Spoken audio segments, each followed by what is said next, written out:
शुरू करते हैं। बढ़िया, आपके पास एक बता रहे थे आप ऑफ कैमरा की पैरानॉर्मल किस्सा है बहुत तगड़ा, जिससे कि भाई हमारी फट जाएगी सुन के, तो भाई फाड़ दो भाई। बचपन की बात है, 2005 6 या 7 के बाद होगी। मैं शायद उस वक्त 8-10 साल का हूँगा मे बी, क्योंकि 1996 में मेरा जन्म हुआ है। तो हुआ क्या कि मुझे सांप का गेम खेलने में बड़ा, एक 1210 नोकिया का फ़ोन होता था, बड़ा गेम खेलते, उसके अंदर क्रिकेट का गेम भी आता था, वो छक्के मारते थे, बहुत मज़ा आता था। तो वो मेरे पास तो था नहीं, मेरे ब्रदर के पास था। तो ब्रदर मेरा तो कभी मेरे को फ़ोन देता नहीं था, छोटा था मैं। तो ना हमारे एक दोस्त है हमारे विलेज में, तो मैं उसके पास जाता था। मैंने कहा अभी गेम खेलने दो, वो खेलने दे देता था बेचारा मेरे को फ़ोन है। मैं सारा दिन सांप वाला गेम खेलता रहता था। तो ऐसे करते करते काफ़ी टाइम गुजर गया। तो एक दिन क्या हुआ कि हमारे शरीकों में ही किसी की डेथ हो गई। तो डेथ इस तरह से हुई कि हार्ट का कुछ सीन था। तो अब उसका अंतिम संस्कार का टाइम आ चुका था। तो उसके साथ हम गए, क्योंकि हमारा जो शमशान घाट है वो हमारे विलेज से करीब 4 या 5 किलोमीटर दूर है आई थिंक। तो पहले तो उनको ट्रॉली पे लादा गया, ठीक है, कंधों पे रख के एक बार ट्रॉली पे लादा गया, उनको काफ़ी दूर था। फिर जैसे शमशान घाट करीब 1 किलोमीटर की दूरी पे रह गया होगा आई थिंक। तो उन्हें वहाँ से उतारा गया, कंधे पे रखा गया, और वहाँ पे जैसे आखिर में वो शमशान घाट के बाद अपने मटके वाली नहीं करते, सेम ही होता है, हमारे सिखों में भी वही सेम चीज़ें होती हैं। तो मटकों वाली वो रिचुअल होता है। तो उसमें छेद निकाला ऐसे ऐसे। अभी उनका लड़का जो मेरे भाई हो गया एक हिसाब से, तो वो चक्कर लगा रहा है, मटकी फेंक रहा है, मटकी नहीं टूट रही, मटकी टूटी नहीं पहली बार में। दूसरी बार उन्होंने कहा चलो यहाँ पे अपने पत्थर रख देते हैं तो टूट जाएगी। तो दूसरा जैसे एक और गेड़ी मारी तो फिर भी नहीं टूटी। तो तीसरी बार उन्होंने सोचा कि चलो अपना थोड़ा सा ज़ोर से नीचे फेंकेंगे, तब तक तो पानी ख़त्म हो गया। ये अब शगुन की कुछ होता होगा, आई डोंट नो। तब उस वक्त कुछ बातें कर रहे थे बड़े, ये थोड़ा सा बुरा हो गया। तो तीसरी बार किया तब टूटी तो ज़रूर, पर पानी नहीं था उसके अंदर। जब पानी था तब नहीं टूटी। तो अब जैसे उनको वहाँ पे रखा, जैसे लकड़ियाँ वकड़ियाँ रखते हैं, संस्कार होता है जो, मैं अभी मन में सोच रहा हूँ कि प्लीज़ उठ जाओ। मैं जानता था, बचपन में काफ़ी खेले हैं मेरे साथ वो तो बड़े थे खैर। तो ऐसे ही होता है, जब भी किसी की पास वाले की किसी की भी डेथ हो जाए तो मन में लगता ही है कि प्लीज़ उठ जाओ, अब उठेंगे उठेंगे उठेंगे, नहीं उठे। तो जब उन्हें जलाया जा रहा था तब एक ब्लास्ट की आवाज़ आई, बहुत तेज़, जैसे सूतली बम फटता है। मतलब कहीं और से या फिर उसी के चिता के आसपास? नहीं, उसी के अंदर से। अच्छा। उनके शरीर से ब्लास्ट की आवाज़ आई। ये क्या होते हैं, कोई केमिकल रिएक्शन होता है जिससे ब्लास्ट होता है। अंदर बहुत सारी गैसेस जमा हो जाती है। जब डेथ हो जाए, काफ़ी वक्त बीत जाए, अंदर गैसेस जमा हो जाती है, तो वो एकदम से बाहर निकलने की कोशिश करती हैं। तो एकदम से ब्लास्ट हुआ, हम सारे डर गए थे उस वक्त।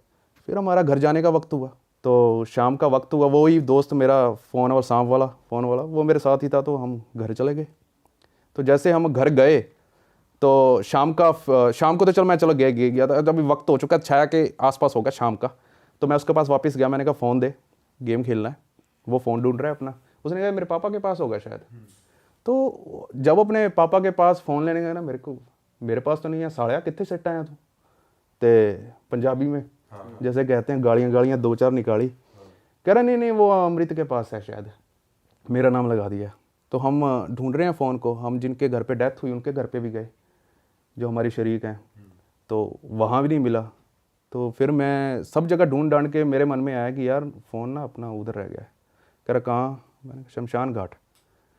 तो वो डर रहा है कि नहीं यार फ़ोन उधर से तो नहीं लगे, कोई बड़ों को, मैंने कहा बड़ों को बता दिया तो ऐसी हो जाएगी अभी। तो अपने ना जो खेतों में पानी नहीं लगाते, वो बैटरी होती है, उस वक्त की बातें हैं। वो बहुत एक आधा किलोमीटर दूर तक लाइट जाती होगी उसकी शायद। वो बैटरी खेतों में अपने पानी लगाते हैं, तो उसको लेके, तो मैं उसको लेके चल दिया। जैसे जैसे आ रही हैं, पास आ रही हैं, वो अपना शमशान घाट, हमारे पंजाबी में उसे मड़ियाँ भी कह देते हैं। तो मेरी दादी है ना, वो बहुत दिलेरी से उसने मेरे को पाला है बचपन से कि भी मेरा बच्चा कभी ना डरे। ऐसी ऐसी स्टोरीज बताई हैं कि भी इन चीज़ों से कैसे मतलब मैनेज करना है, इनको कैसे फेस करना है, इन जैसी भूत प्रेतों को वगैरह वगैरह बचपन से स्टोरी सुनाई हुई, मतलब बहुत चीज़ें बताई हुई हैं। तो ना शमशान घाट पे पहुंच गए।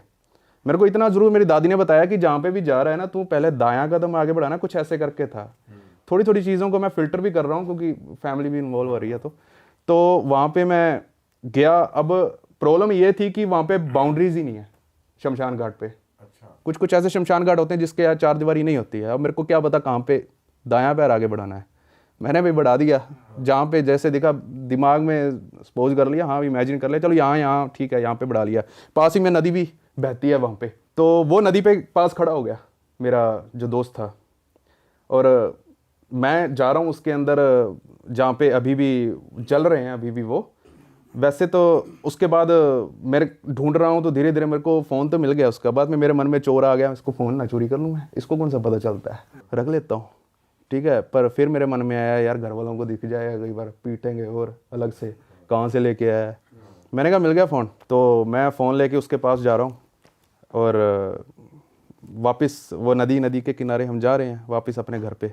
तो घर की ओर जा रहे थे, पीछे से आवाज़ आई पंजाबी में, आ जाओ मुंडियो, आ जाओ, आ जाओ मुंडियो, क्लियर कट। हाँ आ जाओ, मतलब आ जाओ लड़कों आ जाओ। तो मैंने कहा पीछे मत देखना, वैसे क्योंकि मेरे को चीज़ें दादी ने समझाई कुछ बहुत सारी चीज़ें, मैं दिलेर बहुत था बचपन से। मैंने कहा उसको, उसने देख लिया पीछे, कह रहा साइकिल खड़ा है, ठीक है। फिर मेरे मन में भी आ गया, मैंने कहा वो अपने जो जलाते हैं ना जब भी शरीर को, तो पास में रहते हैं कुछ लोग ताकि पूरा जल जाए, बाद में फूल भी उसके लेके जाने होते हैं और दरिया वगैरह में बहाने होते हैं। मैंने कहा वो आए होंगे, साइकिल खड़ा, शायद हमारे गांव से आए हैं, शायद उनका, शायद नाम तो खैर मैं क्या बताऊँ, मुझे लगा, हमें लगा शायद वो है। हम वापस उधर चल लिए, जैसे जा रहे हैं मैं वहाँ पे देख रहा हूँ कोई नहीं है, साइकिल खड़ा है। तो मेरा जो दोस्त था वो क्रॉस करके लेग्स जैसे अपने खड़ते नहीं ऐसे करके, वो जो पिछले वाली काठी होती है उसको अपने कैरियर कहते हैं जो साइकिल का, वहाँ पे उसने ऐसे करके ना ये वाला हाथ लगा लिया, तो क्रॉस लेग करके खड़ा हो गया स्टाइल में ऐसे कि भी चल जा रहा है। मैं अंदर गया, आवाज़ आ रही है, आजा पोते इधर है मैं, आजा ओ इत्थे आ जा यार तू, मतलब जैसे अपने नॉर्मल बातें कर रहे हैं यार, जैसे नॉर्मल बातें कर रहे हैं, कुछ ऐसी तरह से बातें थी। पर दिख कोई नहीं रहा, नहीं दिख नहीं रहा था, पर हाँ मेरे को थोड़ा सा लगा शायद वो नींबू है, नींबू का एक ना पौधा लगा बड़ा सारा, मैंने कहा शायद इसके पीछे है ये जो गांव से आया। मेरे को आवाज़ भी जानी पहचानी सी थी, हमारे गांव से ऐसे लग रहा था जैसे जानी पहचानी सी थी। तो मैं उसके पीछे जा रहा हूँ और बैटरी मेरे पास ही थी, मैं जैसे ही उसके पीछे गया, नॉर्मल बातें कर रहा है, आजा इधर आजा, कोई गल नहीं, कहता आप चलते हैं इकट्ठे चलते हैं, मतलब एक साथ चलते हैं। मैं जैसे नींबू के पीछे गया, कोई नहीं है उधर, और पीछे से चिल्लाने की आवाज़ आई दोस्त की, वो साइकिल पे ऐसी क्रॉस लेग। हाँ बताता हूँ वो भी सीन।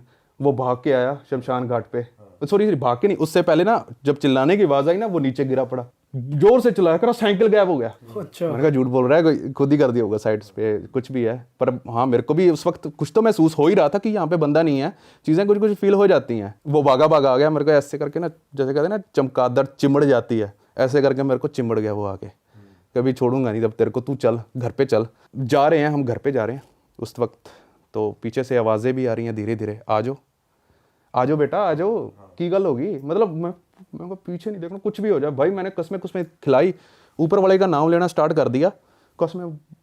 उस वक्त हाँ मैं वैसे डरता नहीं हूँ, पर उस वक्त यार कोई भी यार डर जाए थोड़ा, बच्चे थे, ये सीन ही ऐसा है। हाँ तो आवाज़ें भी आ रही, करीब 1 किलोमीटर तक हमें आवाज़ें आती गई, वहाँ पे एक पुल आता है वहाँ तक आती गई, लेकिन वहाँ पर एक और आवाज़ आ रही थी हमारे साथ साथ। अपने साइकिल चलाते हैं ना, उसके ऊपर साइकिल चला के उसको अपने पैडल है वहाँ पे स्टॉप कर दे, एक चैन सी की आवाज़ आती, हाँ ऐसे करके, वैसी आवाज़ ना हमको वहाँ तक आती गई, घर तक नहीं वहाँ वो पुल तक। वहाँ पे जाके ऊपर वाले का नाम लेना स्टार्ट किया था, मतलब वैसे तो रास्ते में ही हो गए थे तब तक, तो जो आ रहा था कोई भगवान का नाम आ रहा था सामने, बचपन में रामायण देखते होते थे तो सभी ने देखी होंगी, हम तो बैठ जाते थे स्कूल से आ गए भी रामायण आ रही है, बस वही चीज़ें आ रही हैं दिमाग में। अब जाके घर पहुंचे, हमने किसी को नहीं बताया कि भाई 76 पोला होगा हमारे ऊपर, अब अच्छे से होगा। और भाई आपको पता है अगर ऐसी एनर्जी साथ आ जाती है ना, तो आई आपके रिश्ते भी खराब करती है, आपका बात करने का मन नहीं करेगा, आपको गुस्सा आएगा, आपकी ज़िंदगी में लड़ाई झगड़ा चालू हो जाता है। सही बता। हाँ भाई, अरे वो अपना दोस्त नहीं है रजत भाई, वो ना ऐसी किसी जगह से वापस आया था, और मैं तुमको बता रहा हूँ उसका जो रिलेशनशिप था ना एकदम बढ़िया चल रहा था। पता नहीं अचानक से क्या हुआ, उन दोनों में आपस में लड़ाई होने लगी, लड़ाई झगड़ा बढ़ने लगा, और फिर उसका अचानक से ब्रेकअप हो गया। अच्छा भाई वो इतना परेशान होने लग गया। फिर मैंने ना एक रैंडम ऐड देखी इंस्टाग्राम पे एस्ट्रो टॉक ऐप की, तो मैंने उसको सजेस्ट किया कि तू भाई इस ऐप को डाउनलोड कर, किसी एस्ट्रोलॉजर से बात कर, क्या पता कुछ समझ में आ जाए, कुछ बात बन जाए। तो भाई उसने एस्ट्रो टॉक ऐप डाउनलोड की और उसने बात स्टार्ट करी एस्ट्रोलॉजर प्राची जी से। तो उस टाइम उसके साथ मैं भी वहीं पे था। तो भाई इससे पहले वो कुछ पूछता उन्होंने आगे से ये पूछ लिया अपना डेट ऑफ बर्थ और टाइम ऑफ बर्थ बताओ। अब भाई हमें लगा बेसिक सी डिटेल्स हैं भाई, दे दो, तो फिर हमने दे दी। अब फिर उसके बाद उन्होंने एक के बाद एक क्वेश्चंस पूछे और ये भी पूछ लिया कि भाई तेरी रिलेशनशिप में कुछ फाइट हुई है क्या, तेरा भी ब्रेकअप हुआ है क्या। अच्छा। भाई हमको तो समझ नहीं आया कि हुआ क्या है, क्योंकि इसने सिर्फ अपनी डेट ऑफ बर्थ और टाइम ऑफ बर्थ दिया था। उन्होंने आगे से पहले ही बता दिया कि इसका तो ब्रेकअप हुआ है। तो भाई एकदम से हैरान हो गया रजत और मैं भी। और भाई फिर उसने धनाधन सब कुछ पूछ डाला उनसे कि भाई उसका रिलेशनशिप में आगे क्या होगा और 2024 ये साल है, इसके लिए कैसा होने वाला है। और इनफैक्ट उसका ना अभी घर बन रहा है, तो उसने ये भी पूछ लिया कि भाई उसका घर बन पाएगा, कब कंप्लीट होगा। और इनफैक्ट उसके घर में कुछ इश्यूज चल रहे थे, फैमिली इश्यूज, तो उसने उस बारे में भी पूछ लिया। और मैं बताऊं भाई रजत ने प्राची जी से ना मतलब अपना ऑरा स्ट्रॉन्ग करने के लिए कुछ रेमेडीज भी मांग ली, तो उन्होंने वो भी दे दी। भाई सही है यार, मतलब ये प्रॉब्लम तो सिर्फ रजत के साथ ही नहीं, सबके साथ ही होती है भाई आम जीवन में कि आगे क्या होगा, फ्यूचर कैसा रहेगा। सिंगल लोग ये सोचते रहते हैं कि हम सेटल कब हो पाएंगे, जॉब कब लगेगी, करियर का क्या। और जो रिलेशनशिप में वो भी ये सोचते हैं पार्टनर मेरे लिए सही है क्या नहीं। मतलब डाउट्स तो रहते ही हैं भाई, हर किसी को कुछ ना कुछ डाउट रहता ही है। भाई बेस्ट है, अगर तुम लोग को ऐसे डाउट्स हैं तो मैं अपने एस्ट्रोटॉक ऐप का डाउनलोड लिंक डालता हूँ डिस्क्रिप्शन में, तुम वहाँ से डाउनलोड कर लो और अपनी सारी समस्याओं के हल तुमको वहाँ मिल जाएंगे। जाके बात कर लो तुम एस्ट्रोलॉजर से। और अगर तुम डिस्क्रिप्शन में जो लिंक है वहाँ से डाउनलोड करोगे तुमको पहली चैट फ्री में मिलेगी। डन है भाई। अब बातों को आगे बढ़ाते हैं भाई जरा। तो घर पे गए तो हाँ ज़रूर है, मैं उस वक्त मम्मी के साथ, उस दिन मैं मम्मी के साथ ही, उस रात मैं मम्मी के साथ ही सोया मैं और अगले दिन मैं तो नॉर्मल हो गया, ठीक है। हाँ पूरी रात मैं भगवान का नाम लेता रहा। अगले दिन मैं जब उसके पास पहुंचा, मैंने कहा भाई ला फ़ोन दे, बुखार चढ़ा पड़ा है और घर छोड़ के नहीं जा रहा। जैसे मम्मी उसकी अगर किचन में जा रही है वो भी उसके पीछे जा रहा है, अकेला नहीं छोड़ रहा किसी को भी। दिन का वक्त है, धूप का वक्त है और उसका शरीर, हालांकि मैं एक चीज़ बताना भूल गया था, जब वो मेरे साथ भाग रहा था ना उस वक्त वहाँ से, उसका धीरे धीरे ना सुन्न होता जा रहा था वो। जैसे ना पैरालाइज हो रहा है एक तरफ से, मतलब इतना ज़्यादा डर गया था। ऐसी चीज़ें हो जाती हैं। जा रहे हैं उस वक्त, बाद में पता चला कि उसका ब्लड प्रेशर हाई हो गया था, जिसकी वजह से सुन्न होगी बॉडी उसकी।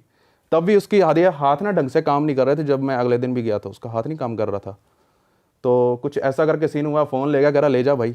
उसके बाद एक हफ्ते तक मेरे को दिया, आया नहीं, वो फ़ोन नहीं लेने आया। खेल तू इसमें कुछ भी। एक हफ्ता ज़्यादा कह दिया मैंने, 3-4 दिन तक मेरे पास रहा फ़ोन वो। अच्छा। मैं दबा के गेम खेला, मैंने को ये तो अच्छा ही हो गया जो भी हुआ है। गेम खेलने को तो मिल गया। हाँ, हालांकि मैंने घर पे कभी इसके बारे में जिक्र नहीं किया। मैंने 10 साल बाद, ये जब न्यूजीलैंड था मेरा ब्रदर, तो मैंने उसको बताई ये चीज़ें। मैंने कहा भी बचपन में मेरे साथ एक ऐसा किस्सा तेरे को बताऊंगा, किसी को बताना मत, ठीक है। हालांकि चलो अब तो घर वालों को पता चल गया ये चीज़ें। पापा ने बहुत सारी चीज़ें की कि भी हाँ कुछ ऐसी चीज़ें बला वगैरह पीछे आ जाती हैं। तो हालांकि मेरे को अब भी रिसर्च करता होता हूँ कि क्या चीज़ थी। मेरा ना मानने को इन चीज़ों पे विश्वास नहीं करता, कोई साइंस वाला बंदा हूँ। तो अब जो ये चीज़ें, अब उनको कैसे अब मैं डिस्कार्ड कर दूँ। अब एक चीज़ और बताता हूँ, मेरे पापा का ट्रांसफ़र होता है, पुलिस में है, तो थानेदार साहब का कहीं भी ट्रांसफ़र हो जाता है। भोले भाले से हैं पापा, ज़्यादा शातिर नहीं है, मतलब लोग ही ठग के ले जाते हैं बेचारे को। भोले भाले से हैं। हम तो कह रहे थे पापा अब रिटायरमेंट ले लो, अब छोड़ो ये चीज़ें कि क्या करना है। तो चलो इसको छोड़ो हैं, अब चलते हैं। मेरे पापा का ट्रांसफ़र, जैसे कि मैं श्रीगंगानगर ज़िले से हूँ, राजस्थान के ऊपर पड़ता है। तो उसी श्रीगंगानगर ज़िले में एक स्मेजा कोठी गाँव आता है, उसके अंदर मेरे पापा का ट्रांसफ़र हुआ। वो है वहाँ पे ना एक चौकी है, पुलिस चौकी है नॉर्मल सी। पहले महाराजा गंगा सिंह का ना वहाँ पे रुकना होता था। अच्छा। महाराजा गंगा सिंह वहाँ के राजा थे पहले, बहुत टाइम के वक्त की बात है। वहाँ उनकी हवेली थी या सिर्फ वो एक बैठने का स्थान था? जगह भी थी वहाँ पे, मोर भी हैं अभी भी। हमारे घर में आते थे उस वक्त क्वार्टर में, जिसमें क्वार्टर में रहते, छोटा सा क्वार्टर था, 2 कमरे थे, एक गैलरी सी थी, थोड़ी सी जगह थी टहलने के लिए, तो इतना सा ही था। तो वहाँ पे क्या वो क्वार्टर थे ना, वो पहले थे अपने एनिमल हॉस्पिटल था किसी ज़माने में, बहुत पहले की बात है, 100 साल 150 साल पहले बता रहे थे, क्योंकि वो क्वार्टर बहुत ज़्यादा पुराने थे। तो ना वहाँ पे जब गए थे ना, एक औरत की डेथ हुई थी ऑलरेडी, नई नवेली दुल्हन ही थी, उसकी बेचारे की डेथ हो गई।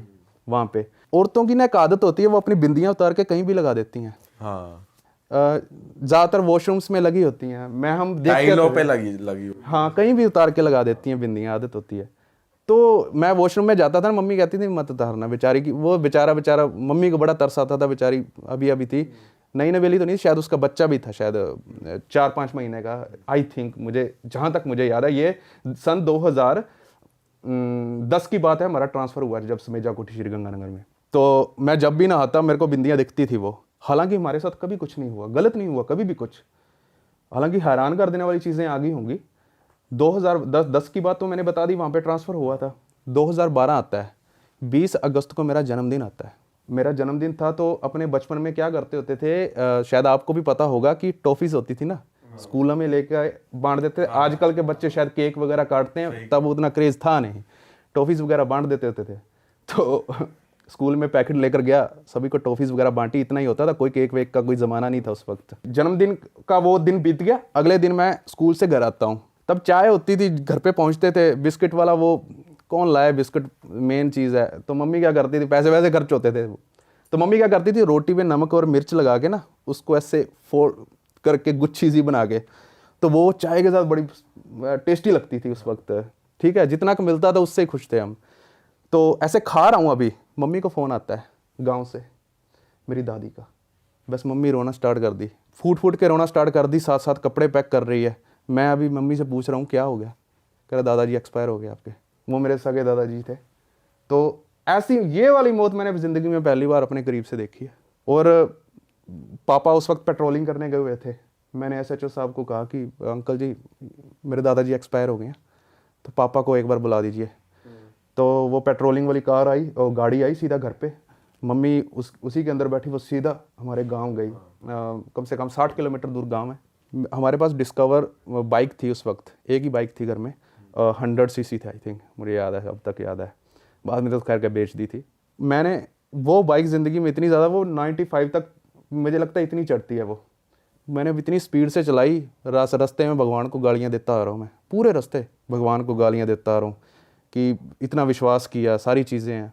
अब वहाँ पे पहुँचे तो ना अपने भगा तो लेते हैं बाइक, एक ना वाइब्रेशन अपने बॉडी में रह जाती है, मतलब हाथ भी ना ऐसे टच कर रहा हूँ, ऐसे लग रहा है स्प्रिंग, एक वाइब्रेशन नहीं होती बाइक की, ऐसे कर रहा हूँ, हाथ नहीं काम कर रहे, कुछ भी चीज़ पकड़ रहा हूँ ऐसे स्प्रिंग सा जैसे लग रहा है मेरे को हाथ में। मैंने दादाजी की लाश देखी आगे, मैं सुन्न हो गया। मैं ऐसे पास गया, मैंने दादा को देखा, पहली बार ऐसा हुआ ज़िंदगी में कि ज़्यादा सेवा नहीं कर पाया क्योंकि पापा के ट्रांसफ़र के चक्करों में। मेरा बेहोश हो गया, उधर ही सुन्न हो गया, ऐसे गिर गया, मेरे हाथ ऐसे मुड़ गए कि क्या हो गया। अब उधर दादा का प्रोग्राम करें या क्या करें। उसके बाद मेरे को उठा के उधर कूलर लगाया, पानी भरा उसके अंदर हाथों हाथ, गर्मियों का टाइम था। तो डॉक्टर आए, उन्होंने किया कि ब्लड प्रेशर बहुत ज़्यादा हाई हो चुका है। तो ये करते हुए दादाजी को ना फ्रीज़ में रखा हुआ था क्योंकि फ़ौरन से किसी ने आना था दादाजी से, क्योंकि आखिरी बार फिर चीज़ें बताते हुए कुछ चीज़ें होती हैं मेरे को अब याद आ रही हैं ना, वो सारी चीज़ें मेरी तस्वीरें सामने चल रही हैं दिमाग के ऊपर। अब ये दादाजी का अंतिम संस्कार था, तो वो कह रहे थे मेरे को खेत में दफनाना, तो खेत में दफनाना कह रहा हूँ, अंतिम संस्कार करना, तो खेत में ही अंतिम संस्कार किया। जब जैसे उसका बाद अखंड पाठ भी हमारे अखंड पाठ होता है, अखंड पाठ हुआ तो वापस उसी क्वार्टर में हम गए जो समेजा कोठी का, वो श्रीगंगानगर का जिले का चौकी में, पुलिस चौकी में। तो मेरी मम्मी की तबीयत ख़राब बहुत ज़्यादा, ज़िंदगी में पहली बार ऐसी आज तक सही नहीं हुई है वहाँ से। मेरी मम्मी चीखे मारने लग गई। उसके बाद उठा के गवर्नमेंट हॉस्पिटल में लेके गए मेरी मम्मी को। मेरी मम्मी, मेरे को समझ नहीं आ रहा था ये मेरी मम्मी है कौन है। डॉक्टर को ऐसे पकड़ लिया, मतलब जैसे ना गला ही दबा देना, उसके कपड़े बटन तोड़ दिए उसके, मतलब मैं हैरान हो रहा हूँ।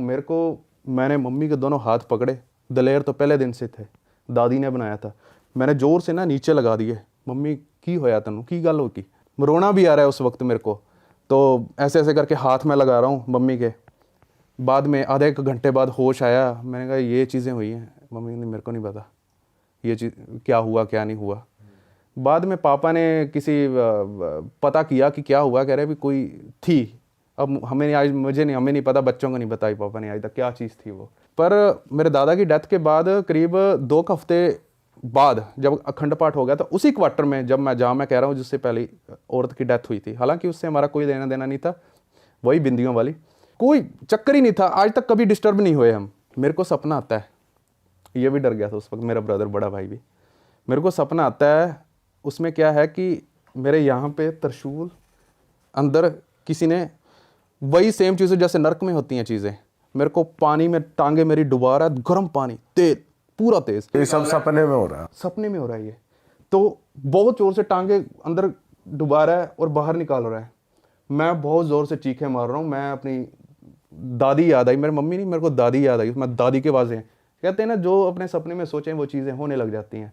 दादी आ गई, दादी वे मुंडे नू बचा लो, लड़के को बचा लो, पंजाबी में बोल रही है, मुंडे नू मार देंगे। दादी भी आ गई, दादी आ गई सपने में, मुंडे नू बचा लो कि कुछ हो जाऊगा, वे आ जाओ। उसके बाद मेरे दादाजी आए।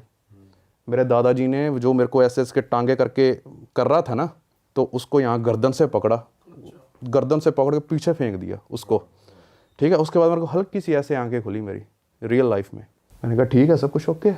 फिर से आंखें बंद हो गई मेरी। मैं नहीं पता चलता उस वक्त, पता नहीं क्या हुआ, मेरा शरीर टूटा हुआ था, क्या था। मैं फिर से सो गया, फिर से वही चीज़ें हो रही हैं। वो मेरे को इतना ज़्यादा टॉर्चर कर रही है वो चीज़, मेरे को आज भी ना समझ में आ रही है वो चीज़ें। मेरे टांगों को ज़ोर ज़ोर से गर्म पानी में वो धकेले जा रहा है बार बार वो इंसान, पता नहीं क्या था वो चीज़। मेरे को ना बहुत कोशिश की मैंने, ऊपर वाले का नाम शायद मन में लिया क्या है, नहीं तो मैंने शायद अपनी विल पावर से अपनी आंखें खोली, अपने जिस्म को चीज़ से छुड़वाया, मेरे को नहीं पता क्या हुआ। मैं उठ के मम्मी के पास जाता हूँ, रात का वक्त मुझे याद नहीं, आज तक नहीं पता मेरे को क्या वक्त था उस वक्त। मैं मम्मी के पास जाता हूँ, मैं मम्मी को कहता हूँ मम्मी मेरे आ गल होगी मेरे नाल, ये चीज़ें हो रही हैं मेरे साथ, ठीक है। मम्मी की मैंने कहा भी ये करके मेरी टांगें डुबो रहा है। बाद में मम्मी की नज़र मेरी टांगों पे गीली थी उस वक्त। मेरी ये बॉडी का ऊपर पार्ट कहीं भी कोई ना, मेरे को लगा पसीना होगा, मम्मी ने कपड़े तो कोई सब सूखा हुआ है, ये गीली, और मेरा शरीर तप रहा है फुल बुखार से। अरे टांगे गिली और मेरे पैर छपते आ रहे हैं, मैं बाहर आ रहा हूँ, नंगे पैर ही आया था मैं। लेकिन जब आपको तो महसूस हो रहा होगा ना कि टांगे गीली हो गई हैं, फिर उस टाइम महसूस नहीं हो रहा था? कुछ नहीं, मैं तो सीधा मम्मी के पास गया था। मैंने कहा ऐसे करके चीज़ हो गई है। पापा भी उस वक्त थे। टांगे गिली, मेरा भी दिमाग हिल गया। मैंने कहा मैं तेरे को, आप जब सपने में से उठते हैं ना, ऐसे लगता है सारी चीज़ें सच्ची हैं। एक बार के लिए मन को ऐसे लगता है हाँ चीज़ें सच्ची हैं। मैंने कहा मैं तो बता रहा था, मेरे को डुबा के निकाल रहा है वो। टांगे गीली हैं मेरी, मेरा बॉडी में बुखार फुल है। तो पापा ने ना क्या है, मेरे किसी वहाँ पे ना पास ही के शनि देव का मंदिर है, ठीक है। तो वहाँ से ना पंडित जी को बुलाया और मेरे को चिड़ मच रही है मेरे को, क्यों बुलाया, मतलब वैसे ये मेरे को आज भी महसूस होता है, शायद वो मेरा नेचुरल था, ये कोई वो चीज़ नहीं, कोई यहाँ कुछ मेरे को नहीं लग रहा, मेरे को नेचुरल वो चीज़ें याद है मेरे को, ये मेरे को खुद ही लग रहा होगा शायद, आई डोंट नो। मेरी मम्मी कह रही है वो लगता होता है खुद को। तो मैंने कहा क्यों बुलाया, मैंने अजीबोगरीब को चीज़ बोल दी उसको, पंडित जी को। तो जाने माने पंडित थे, उन्होंने क्या किया कि चावल नहीं होते हैं शायद, वो नमक सिंदूर में होते हैं शायद, वो इन्होंने टीका लगाया मेरे यहाँ पे, मेरा सर जल गया उस वक्त। मैं ऐसे करके गालियाँ निकाल रहा हूँ पंडित जी को बहुत तेज़।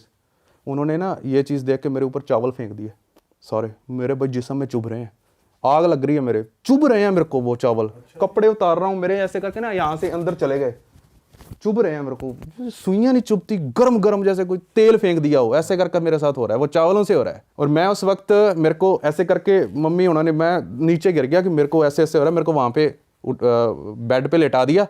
बाद में मुझे नहीं पता, शायद मेरे को नींद आ गई या मैं बेहोश हो गया, मेरे को नहीं पता। मैंने सुबह, मम्मी ने मेरे से बात की, पापा ने बात की कि क्या हुआ रात को, क्या हुआ था। सुबह पंडित जी को भी बुलाया, पहले बुला लिया था उन्होंने। तो मैं कह रहा हूँ कि भाई ऐसे करके भाई मेरे को चुभे चावलों में। मैं आजकल रिसर्च करता होता हूँ यार, शायद उसने चावल में कोई केमिकल मिला दिया होगा या कुछ होगा। तो मेरे इन चीज़ों में विश्वास करने का मन नहीं करता, पर जो चीज़ें हुई हैं वो तो डिस्कार्ड नहीं कर सकते उन चीज़ों को। तो मैं पूछ रहा हूँ कि भाई आपने वो चावल क्यों फेंक, क्या मिलाया था उसके अंदर। मैंने कुछ नहीं लगाया था। कह रहा तेरे साथ हुआ है वो मैंने सही कर दिया है। तो उन्होंने बताया क्या था, क्या एंटिटी थी, कुछ नहीं, कह रहा तेरे को जानने की ज़रूरत नहीं है। अच्छा। मैं बैठा हूँ ना इधर, कह रहा है। मैं उठा हूँ, मैंने कहा तेरे को क्या तेरे मन में क्या आ रहा था। उसको पंडित जी ने पूछा। मैंने कहा भाई ठीक है, उस वक्त ये चीज़ें आ रही थी, आपने मेरे पे चावल फेंके, मैं बाद में सो गया। मेरी ठीक है। पंडित जी उसके बाद चला गया। पापा आए, कह रहा तू सोया नहीं था उसके बाद, तू यहाँ पे पीट रहा है हमें एक हिसाब से। उसके बाद क्या बात कर रहे हो, मतलब लड़ रहा हूँ मैं उनसे। इसको भी मैंने धक्का मारा बेचारे को। मेरे को मेरे को कुछ नहीं याद उसको। करे तू ये चीजें करता रहा रात को। मतलब लड़े हो, हाथापाई टाइप चलिए, धक्का दिया है। हाथापाई कर रहा हूँ। वो पंडित जी का वो यहाँ पे जैसे वो होता नहीं है जहाँ पे राम राम राम लिखा, शायद शनिदेव से कुछ लिखा था, वो उठाड़ लिया, फाड़ दिया मैंने। ठीक है। और ऐसे करके चीज़ें हुई हैं, मेरे को कुछ नहीं याद है। पहले मेरे को शायद ये मेरे को ना 1-2 दिन तक शायद हाँ बताया ही नहीं था ये चीज़ें, बाद में बताई थी ये चीज़ें कि तुम ये ऐसी हरकतें कर रहे हो सोया नहीं था तो उस वक्त मेरे को धक्का मारा। मम्मी ने कहा भाई मेरे को रोना आ रहा है, उस वक्त मैं क्या कर रहा हूँ। उस वक्त मम्मी के निशान दिखाया, मम्मी ने कमर पे लगा था दरवाज़ा बहुत ज़ोर से, और यहाँ पे वो तब से मेरी मम्मी के सर्वाइकल की प्रॉब्लम हुई है, आज तक नहीं सही हुई। अरे बाप रे, आज तक सर्वाइकल नहीं सही हुआ, कसम से आज तक नहीं सही हुआ सर्वाइकल की समस्या। तो ये थी। तो भाई मतलब पंडित जी ने बताया नहीं कि क्यों आ गया था, कोई साथ था? ये क्या पापा को था? पता है, पापा ने भी मेरे को आज तक डिस्कस नहीं किया। हाँ इतना ज़रूर बताया कि तेरे ऊपर ना कुछ था। मैं बताना भूल ही गया एक चीज़। तो उसके बाद ना हमारा ना ट्रांसफ़र हो गया था, नहीं रायसिंह नगर नहीं, श्री गंगानगर ज़िले में हो गया था, ज़िले में हो गया था, ऑफिशियल ज़िले में हो गया था। हम SSB कॉलोनी में रहते थे उस वक्त। हमने घर ही ले लिया था वहाँ पे, खरीद लिया, कौन क्वार्टरों में रहे ये करे, डायरेक्ट घर खरीद लिया था उस वक्त। तो फिर यूट्यूब में भी स्टार्ट हो गए थे अपने कमाना वमाना, तो घर ले लिया था। हमें वहाँ पर जाके पता चला उसके बाद ना क्वार्टर पे एक ना हस्बैंड वाइफ वहाँ रहने थे, उसी क्वार्टर में उनका ट्रांसफ़र वहाँ पे हो गया था, हमारा तो उधर हो गया था श्री गंगानगर। वो कांस्टेबल थे, आई डोंट नो, मुझे नहीं अच्छा लग रहा शायद मैं उनका नाम लूँ। नाम मत लो। हाँ नाम मतलब। हाँ, तो उनका आपस में छोटा सा क्लेश हो उसी क्वार्टर में, वो जहाँ पे बता रहा था 2 कमरे थे, एक छोटा सा वो बरामदा सा था, थोड़ी सी जगह सी थी जहाँ पे हमने टीवी लगा रखा था ना, जिस रूम में टीवी लगा रखा था, छोटा सा टीवी लगा रहा, वैसे से बक्से वाला ही होता था, ब्लैक कलर का, सेंस भी। हस्बैंड वाइफ का क्लेश हुआ। उसके बाद वो लड़का था, वो अपने दोनों पुलिस में थे, वो औरत भी पुलिस में थी, वो लड़का भी पुलिस में था, कांस्टेबल, दोनों कांस्टेबल की जॉब कर रहे थे।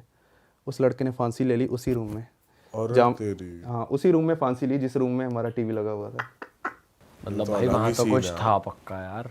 क्लेश क्यों हुआ अब हमें तो पता चला है, बाद में पता चला कि हाँ पहले से भी लड़ते झगड़ते रहे हैं, पर वो फांसी वाली चीज़ सुन के ना अजीब सा लग रहा है। आजकल मम्मी को वैसे ना उस क्वार्टर की बहुत याद आती, छोटा सा था, सफाई करने में आसानी होती थी। भाई चलो ये तो आपका पर्सनल किस्सा हो गया, पर मैं आगे बढ़े हम इससे पहले एक बात बताओ मेरे को कि आपको जब आप सो गए थे, बेहोश हो गए थे, आपको लग रहा था आप सो रहे हो, तो फिर घर वालों ने बाद में बताया कि हमने ऐसे उतरवाया कुछ, या झाड़ा झूड़ा लगा, या क्या हुआ, कैसे वो चीज़ आपसे बाहर निकली? बस इतना है कि पंडित जी ने कुछ मंत्र वंत्र कुछ पढ़े होंगे, और ना कुछ पानी का था, कुछ सर पे पानी वानी और ऐसा करके कुछ था।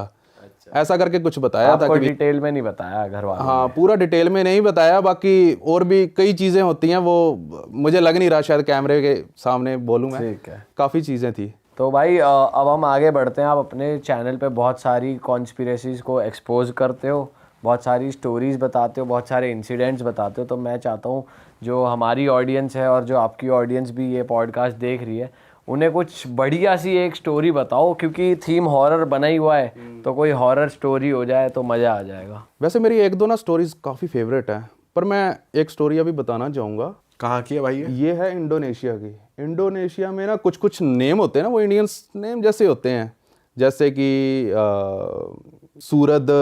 सूरज जी, ठीक है, और राहुल भी निकल आते हैं। इंडोनेशिया में कुछ ना ऐसे इंडोनेशिया में अपना कल्चर ना काफ़ी फैला हुआ है, वहाँ पे अपने जैसे नाम हैं उधर।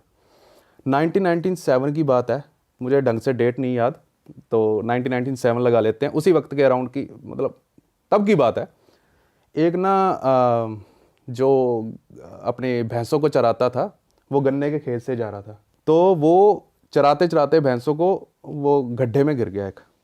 उसने जब देखा उठ के कि ये मिट्टी थोड़ी सी अलग है, तो जब उसने उठ के देखा तो देख रहा है कि हाँ ये सच में अलग है, बाकी खेत की मिट्टी थोड़ी सी अलग दिख रही है, पर ये वाली थोड़ी सी अलग है, पता नहीं क्यों। फिर उसके मन में आया चलो मैं देखता हूँ खोद के क्या है क्या नहीं, क्योंकि उसकी टांग भी कहीं पे ना टच हुई थी।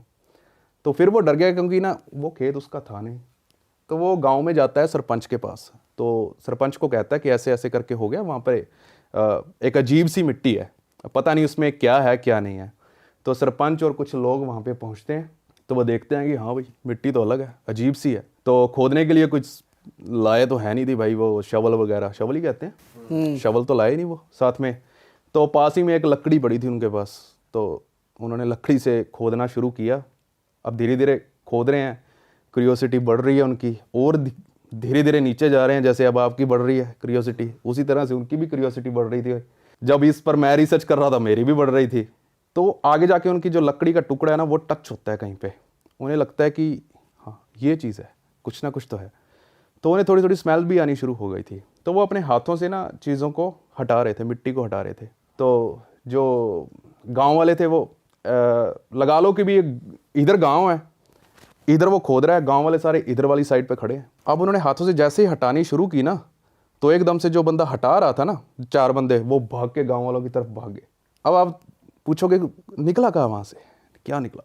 तो वहाँ पे एक औरत का चेहरा, उसकी आंखें खुली हुई थी, वो गांव वालों की तरफ देख रही थी। और सिर्फ मुंडी है यहाँ तक, हाँ। मतलब गले तक था, वहाँ तक की खोदी थी, उसकी आंखें खुली हुई थी, वो गांव वालों को देख रही थी ऐसे, मतलब नजर नहीं हट रही थी, हिल कुछ नहीं, हिल नहीं रही थी वो, मतलब लाश थी और आंखें खुली हुई। हाँ एक हिसाब से हाँ लाश ही थी वो। हाँ। तो गांव वालों ने फिर पुलिस वालों को बताया, क्योंकि भाई अपने आप तो कोई गड्ढा खोद के भाई उसके अंदर घुस तो जाएगा नहीं। आगे बढ़ने से पहले मैं आपको बता दूं कि इस स्टोरी को सुनने के बाद बहुत लोगों को थूकना बंद कर दोगे। अच्छा। बहुत सारे लोग। और ये स्टोरी एक ऐसी स्टोरी है जिसमें आप ऐसा समझ लो कि मरने वाला खुद अपना गड्ढा खोदता है और उसमें समा जाता है, ऐसे करके स्टोरी। हाँ, तो बात कर रहे थे कि पुलिस आती है वहाँ पे, पुलिस अपनी इन्वेस्टिगेशन चालू करती है। तो इन्वेस्टिगेशन में उन्हें कुछ खास मिलता नहीं है, तो एक रिक्शे वाला पुलिस स्टेशन पहुँचता है। तो हाँ, मैं लड़की का नाम बता दूँ पहले मैं, वो उस लड़की इन्वेस्टिगेशन में पता चला उस लड़की का नाम था देवी। इंडियन नेम जैसा है, देवी, ऐसे हमारे देवी देवते होते हैं ऐसे कर, क्योंकि इंडियन कल्चर फैला हुआ है उधर, मैंने पहले ही बताया था आपको। तो देवी उस लड़की का नाम था। तो रिक्शे वाला पुलिस स्टेशन जाता है और बताता है कि ये लड़की जो देवी है, ये कल शाम के 6-7 बजे के आसपास ये मेरे उसी रिक्शे में थी। तो पुलिस कहती है आगे क्या हुआ, तो वो स्टोरी बताता है फिर क्या हुआ क्या आगे। वो कह रहा वो लड़की बैठी, मैंने उससे पूछा कि कहाँ जाना है मैडम, उसने कुछ नहीं बताया, बस हाथों से इशारा कर रही थी, लेफ्ट जाना है, राइट जाना है, लेफ्ट जाना है। तो फिर उसने पूछा कि आप एक बार बता दीजिए, मैं वहीं पे आपको छोड़ दूंगा। फिर उसने बताया नहीं, पर वो इशारों से बताती रही कि मेरे को इधर जाना है। लेकिन भाई वो कोई ना कोई फिर तेरे को पता दिमाग ख़राब हो ही जाता है, आपको पता ही है। उसने रोका, उसने कहा मेरे को अभी बता दो नहीं तो मैं उतार रहा हूँ, कहाँ जाना है आपको। फिर उसने बताया मेरे को जाना है शामिन के पास। अब ये शामिन क्या चीज़ है, ये तांत्रिक। उसने कहा मेरे को ऐसे तांत्रिक के पास जाना है जो बीमारियां ठीक करता है। तो वो औरत जैसे ही वो रिक्शे वाला उसे ले जाता है तांत्रिक के पास जहाँ पे उसने छोड़ा। तो उसने पुलिस वालों को बताया कि मैंने इस औरत को यहीं पे छोड़ा था, लड़की को। तो पुलिस वहाँ पे पहुँचती है। पुलिस ने उस घर को चारों ओर से घेर लिया कि कहीं से भी साला मेरा फरार ना हो जाए कहीं से भी। तो पुलिस अंदर घुसती है। हालांकि हैरानी वाली बात थी कि वो शामिन वहीं पे बैठा था, वो तांत्रिक, वो कहीं भागा नहीं था। और उसकी घरवाली थी वहीं, वो भी दूसरे रूम में बैठी हुई थी। वो पुलिस वाले अब उसको तस्वीर दिखाते हैं कि ये लड़की है, इसका नाम है देवी। ये क्या तेरे पास आई थी कल नहीं परसों, जो कुछ दिनों के बाद ही पता चला था, आई थी। कह रहा ना मैं तो जानता नहीं, मैंने पहली बार आपसे ये ऐसा नाम सुना है और मैंने कभी नहीं मिला इससे। तो ऐसे हुआ भाई। तो पुलिस ने घर की तलाशी लेनी शुरू की। तो वहाँ पर उन्हें, क्योंकि उसके माँ बाप देवी के साथ थे ना, उनके पुलिस वालों के, तो तलाशी ली। तो उसके माँ बाप ने बता दिया ये देवी का है। कुछ सामान था, ठीक है, कुछ पर्सनल सामान होगा। तो पुलिस ने पकड़ लिया उसको गर्दन से। जब चूतड़ कूटे गए उसके, तो उसने सब कुछ बकना स्टार्ट कर दिया। उसने कहा आप देवी की बात कर रहे हो? मैंने सैकड़ों लड़कियों को इसी तरह गन्ने के खेतों में गाड़ा हुआ है, आप देवी की बात कर रहे हो? तो पुलिस वाले हैरान।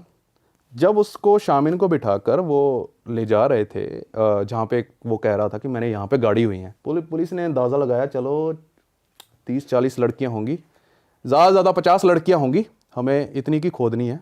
तो आप अंदाज़ा लगाओ वहाँ पे। अब मैं आपको चीज़ बताता हूँ, वहाँ पे लाशों का कब्रिस्तान बना दिया था उस बंदे ने। अरे ऐसे कितनी लाशें थी पता ही नहीं भाई आज तक कुछ। अभी भी कुछ लोग कहते हैं कि वो पूरी तरह से पुलिस खोज नहीं पाई। अब आपको चीज़ बताता हूँ, कम से कम बताया जाता है, जब मैंने रिसर्च किया था, करीब 150 से 200 बंदा खुदाई कर रहा था वहाँ की, उस जगह की, और हज़ारों लोग थे वहाँ पे। तो इतनी सैकड़ों लाशें मिली, मतलब पूरा का पूरा गांव वहाँ पे गाड़ दिया उस बंदे ने, औरतों का। फिर बाद में पता चला कि वो क्यों कर रहा था, क्या कर रहा था? अब आते हैं कि उसने क्यों किया। जब उसको कोर्ट के ट्रायल पर लेकर जाया गया तो फिर उसने बताया कि उन्हें उसने भाई साहब ने ऐसा क्यों किया। उसको ना अपने पिता का सपना आता है जब वो जवानी में था। उसका पिता उसको कहता है कि तेरे को क्या करना है, तेरे को 72 लड़कियों का, ठीक है 72 तो छोड़ो, उसने तो पता नहीं कितने की कर दी थी, तेरे को 72 लड़कियों का थूक पीना है, सलाइवा, और तू अगर ये करेगा तो तू अमर हो जाएगा। अरे ये सपने में आके उसका डैड कहते हैं उससे। डैड कहते हैं उससे। और ये सपना जब वो उठता है, उसने सोचा कि यार ये तो सपना ही है, बट वो सपना इतना रियलिस्टिक था भाई, उसको सच में विश्वास हो गया था कि ये रियल है, फेक नहीं है ये कोई। तो क्योंकि सपना ही रियलिस्टिक था तो अब उसके बस में क्या थी, तो उसने एक, अब थूक कैसे निकाले, मेन यहाँ पे रखती है कि भी थूक कैसे निकाले लड़की के मुंह से, अब आते जाते किसी के मुंह से थूक थोड़ा निकाल सकते हैं। तो उसने कहा, उसने एक अफवाह फैलानी शुरू कर दी। एक गांव के पास वो रहने लगा, वहीं 1997 में इंडोनेशिया में उसने एक अफवाह फैलाई कि मैं औरतों को वरदान देता हूँ खूबसूरती का, वो हमेशा के लिए खूबसूरत रह सकती हैं। अच्छा, ये वाला सच में बता रहा हूँ आपको, ये पूरी की पूरी आपको इंटरनेट पर मिल जाएगी, वो सारी उसके कोर्ट में जितनी भी ट्रायल्स हुए हैं सारे के सारे डॉक्यूमेंट्स पड़े हुए हैं। तो औरतों ने उसके पास जाना शुरू कर दिया आसपास के गांव से। जैसी औरतें जाती, वो सिर्फ एक उनके सामने शर्त रखता था। सॉरी मैं पहले मैं उसका नाम बता दूं, वो शामिन का नाम क्या था, उसका नाम था अहमद सूरत जी। इंडियन नेम जैसा भी लग रहा है थोड़ा सा, अहमद, हाँ थोड़ा सा मुस्लिम लग रहा है। सूरत जी, जी पता नहीं क्यों वर्ड उसके पीछे लगता है, आई डोंट नो।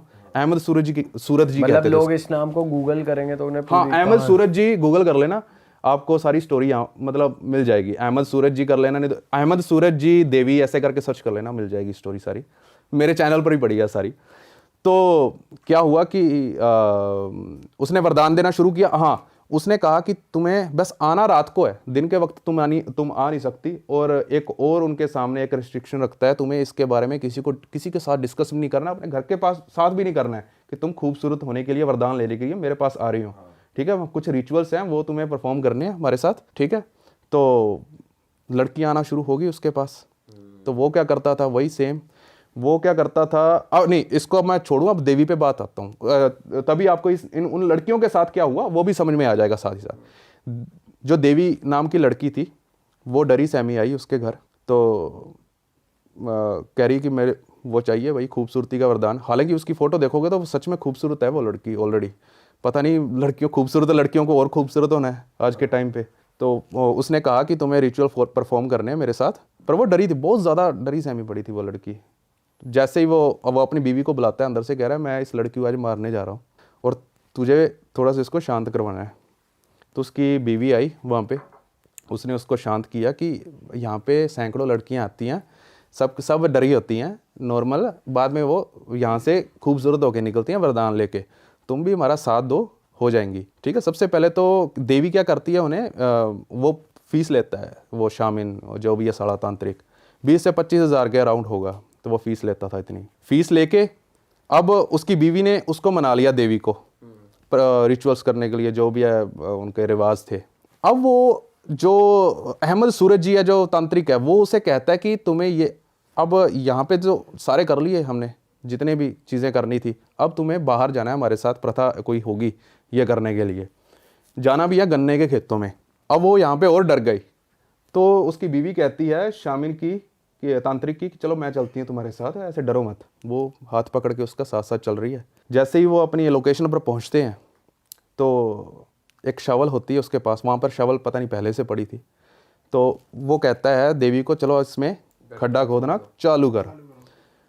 वो एक बार तो डरती है कि पता नहीं क्यों खुदवा रहे हैं, चलो फिर भी वो बेचारी जैसे तैसे अगर गड्ढा खोदने का लगी। जब कमर तक आ गया होगा शायद गड्ढा उसका, पता नहीं पेट तक आ गया था, तो जैसे ही उसने गड्ढा खोद के, जैसे ही वो कहती है कि हाँ मैंने जितना आपने बताया मैंने उतना गड्ढा खोद लिया है। अब क्या करता है कि उसकी बीवी उसको बुलाती है, मेरी बात सुनो ध्यान से।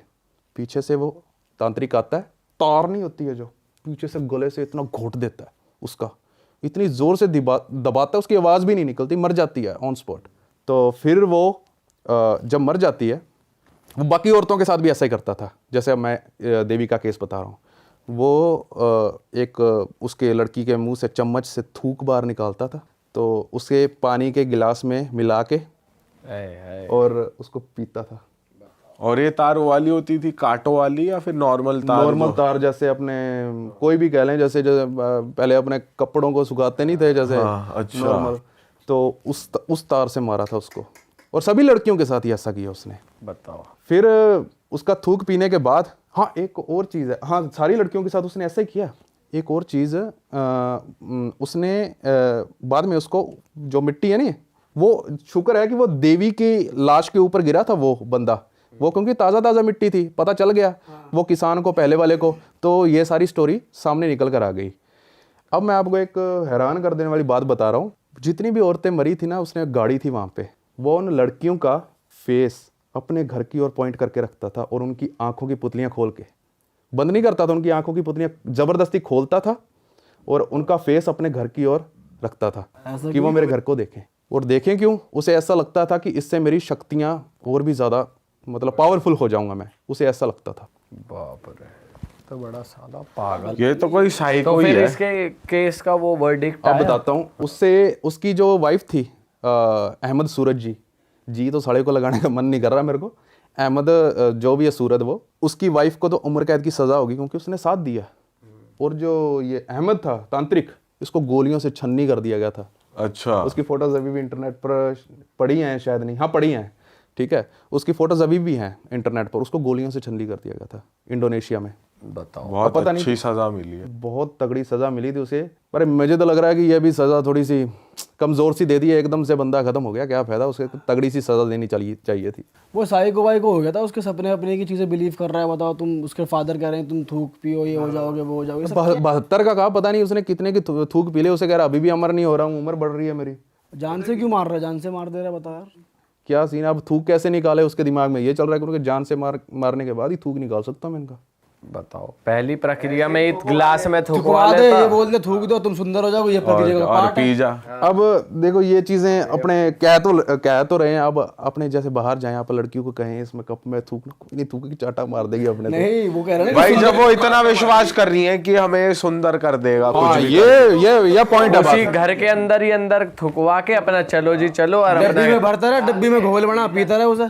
ये बात में पॉइंट है भाई। या तो पापा ने कुछ और भी कहा होगा सपने में कि बेटा मार ही दियो फिर जिसका भी देखो उसने थूक जैसे जैसा कोर्ट में बताया ना कि ये हुआ, तो शायद हो सकता है कोर्ट वालों ने भी ये पूछा हो भाई तुम रिचुअल करा रहे वहां पे थुकवा लेता। पहली बात सोचो तो उसे कोर्ट में याद आया कि अरे हाँ यार ये भी तो कर सकता था मैं कोर्ट में। अब उसको हमने बता दिया ये, अब तो बेचारा चल मर गया वो तो। बाकी इंडिया में जितनी भी लड़की हैं, मैं तो बस उनसे यही कहना चाहता हूँ, अगर खूबसूरत होना है अंदर से खूबसूरत हो लो, इनके किसी भी तांत्रिक के चक्कर में मत पड़ना। खासकर लड़कियां क्या मतलब इस अंधविश्वास के लिए बोल सकते हैं कि अंधविश्वासी मत बनो। अंधविश्वासी मत ये करने के लिए तुम्हें थूक देना पड़ेगा, ये है फलाने। ब्रो पढ़े लिखे लोग आजकल अंधविश्वास में पड़े हुए हैं। मेरे को हैरानगी होती है कई बार इन चीज़ों को देख के। ये मेरी स्टोरी, मेरे को सबसे खतरनाक जो स्टोरी मुझे लगती थी ये वाली स्टोरी थी मेरी। ये मैंने शायद 1 साल पहले बोली थी ये वीडियो में। थोड़ी चीज़ें शायद मैं भूल गया हूँगा, उसके लिए माफ़ी चाहूँगा, मेरे को याद ही नहीं आ रहा क्या आ रहा था, पर हाँ मेन पॉइंट्स थे मैंने हाईलाइट कर दिए। अरे वाह, आपने ये वीडियो यहाँ तक देख ली भाई, तुमने हमारी मेहनत सफल कर दिया। तुम ही लोग हो असली रियल हिट। और अगर आपको बहुत मज़ा आ रहा है ऐसी क्लिप्स में, ऐसी वीडियोस में, तो फटाफट जाइए प्लेलिस्ट पे बिंज वॉच कीजिए और सारी वीडियोस देख डालो और मौज काटो। That is it. हम मिलेंगे नए पॉडकास्ट में, नए क्लिप में। Till then bye bye, see you, take care, do subscribe. Best of real talk online. Okay, bye bye.